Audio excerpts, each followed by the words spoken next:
One of the great features of the world we live in is that trade has brought nations closer together.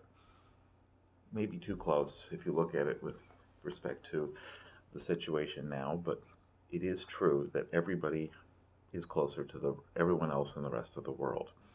That integration has brought peace and prosperity, in addition to making it more important that we work together. But the story of how we got here and why is extremely important. It begins in July of 1944, just 1 month after D Day, when the US troops were trying to win the war. Well, a group of economists and diplomats and everybody got together to try to win the peace.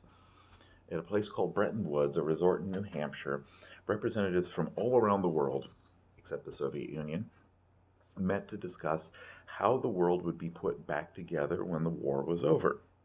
And they came up with a system that was based on, well, this. Finally, I'm waving something that looks like money to most of you, the US dollar. See, most of the world was destroyed. The only industrialized economy that was left was the United States. And so the decision was made to have the United States basically support everything. We would have the navies that would patrol the seas, make shipping safe, and we would do everything to encourage world trade. And the standard for everything around the world became the US dollar, backed by gold, but all currencies would be referenced with respect to the US dollar, and the US dollar would have gold behind it. And that was a system that was agreed to by pretty much everybody. Well, fast forward a little bit, as I've talked about before, it's very easy to outstrip the amount of gold that's present. I mean, a modern economy needs to expand and contract. And then the post-war boom that went through the 50s and 60s, and as nations recovered, basically there wasn't enough currency in the world to keep things going. Gold became more and more valuable with time. And, well, in 1971, the system finally broke. France demanded their gold reserves back that the United States had kept safe after that whole Vichy thing. And President Nixon had to take us off the gold standard. The basic agreement was just broken. Money as we knew it broke in 1971.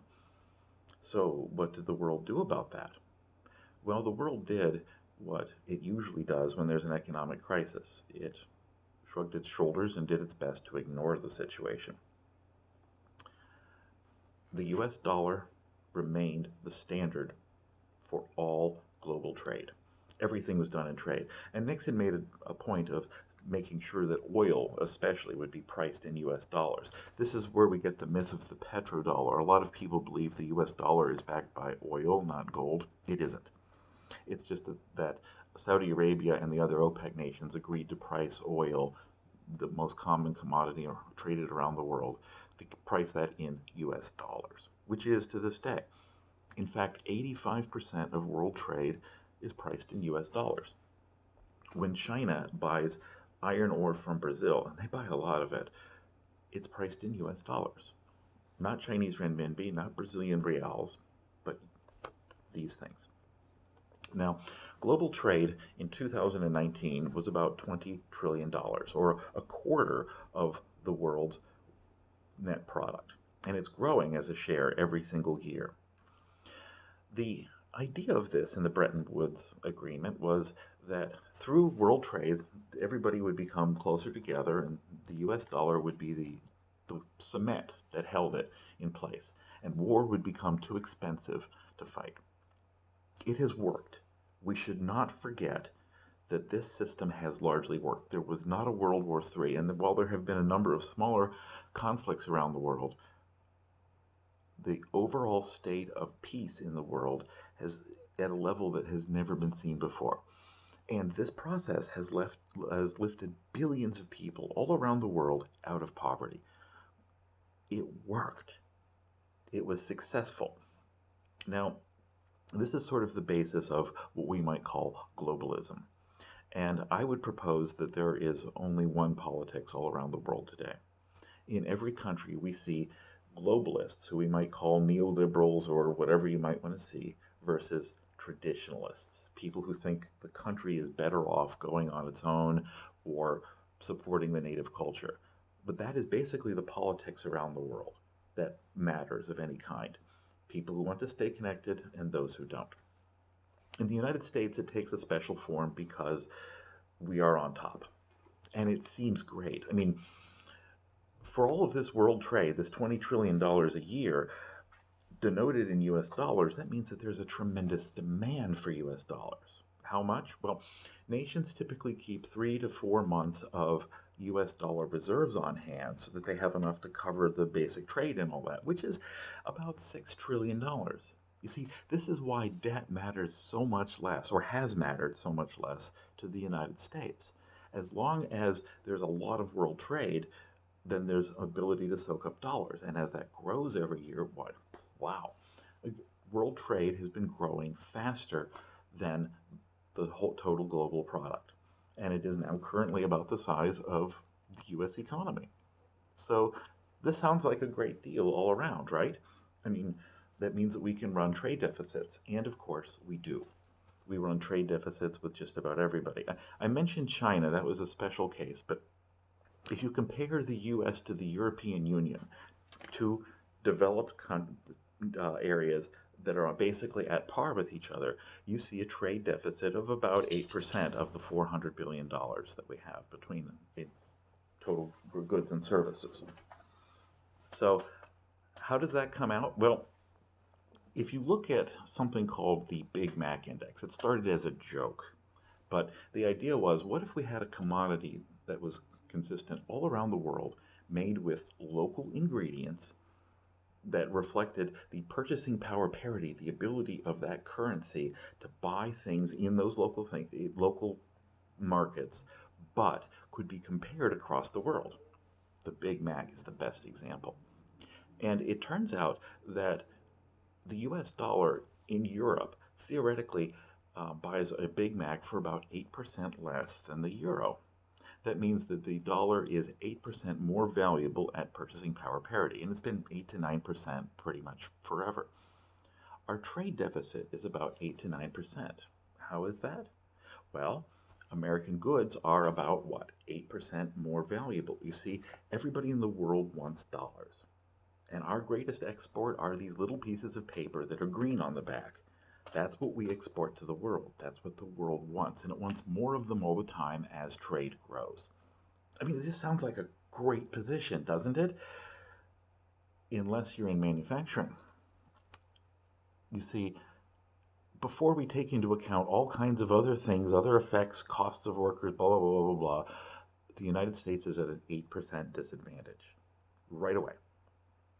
So everything from around the world is cheaper, great for consumers, but our goods are more expensive, bad for manufacturers. And you take this effect and just multiply it out over 80 years, you can see how US manufacturing has gradually eroded. It's one of the key forces around it. So it seems wonderful that we can be the kings of the world, but it has hurt us. And it makes it much more difficult for the United States to grow and expand as it needs to service all of this debt. Oh, but it doesn't matter. I mean, the world wants dollars, so, doesn't matter. Well, it doesn't matter until it really matters. You see, this is why the United States has that higher breaking point, which we have apparently reached. We were able to service a lot of debt because it went out all around the world, and now we may have hit the limit of it. What is that limit? Don't know for sure, but you kind of know it when you see it. What do you think? Now, the other effect of this is, since the whole world wants US dollars, we are basically the safe harbor, the currency of last resort. And so, as the developing world was kind of over capacity the last few years, a lot of people who made lots and lots of money in Malaysia, in Singapore, in Korea, and China. Let's not forget China. When we talk about developing world, we mostly mean China, just not entirely. Once it didn't look like that was necessarily the best place to put your money, or maybe you had made a lot of it and you wanted to keep some safe, what do you do with it? You send it to the United States. I mean, this is the safe harbor. This is the standard for the whole world, right? This is why the stock market was rising so dramatically over the last few years. It was money coming back to us from the developing world. Much of it went out when we lowered interest rates and the quantitative easing in 2008 went out to the developing world where what? The opportunities were better than they were here. That worked its way through. A lot of excess capacity was developed, and then it started coming back to the United States. The thing about it is that in many ways it isn't real money to start with, and that's why $15 trillion disappeared when the stock market crashed recently. See, this is a process that has been going on really since the end of World War II. It's sort of a byproduct of how we set up this system that has indeed brought peace and prosperity to the world and lifted billions of people out of poverty. It makes it much harder for the United States to compete right off the bat. But it makes everything cheaper for us. It means that we have obligations all around the world, which we might want to get out of, but if we simply pull out, who replaces us?